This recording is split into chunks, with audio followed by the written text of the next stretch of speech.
সব সময় সুস্থ ভালো থাকার জন্য সকাল বিকাল একটি দোয়া 3 বার পড়বেন। এটা নবীজি সাল্লাল্লাহু আলাইহি সাল্লাম নিজে জানিয়ে দিয়েছেন। তিরমিজি শরীফের 3514 নম্বর হাদিস।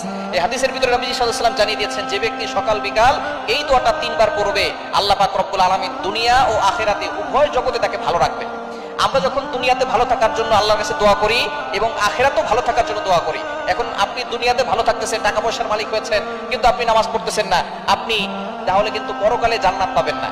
তাহলে দুনিয়াতেও ভালো থাকবে যারা এবং আখিরাতেও ভালো থাকতে চায় যারা, তারা এই দোয়াটার আমল করবেন। আপনি ফজরের নামাজের পরে পড়বেন 3 বার, মাগরিবের পরে পড়বেন 3 বার। অবশ্যই নামাজ পড়বেন, নামাজ ছাড়া কোনো আমলে কাজ হবে না। ফজরের নামাজ যারা পড়ে না তাদের জীবনে কোনোদিন বরকত হয় না। যদি আপনি সুস্থ থাকতে চান আর ভালো থাকতে চান, অবশ্যই ফজরের নামাজ পড়বেন। ফজরের নামাজ পড়ে এই দোয়াটা 3 বার পড়বেন। দোয়াটি হচ্ছে আল্লাহুম্মা ইন্নী আসআলুকাল আফিয়াতা ফিদ দুনিয়া ওয়াল আখিরাহ। আল্লাহুম্মা ইন্নী আসআলুকাল আফিয়াতা ফিদ দুনিয়া ওয়াল আখিরাহ। আপনি আল্লাহর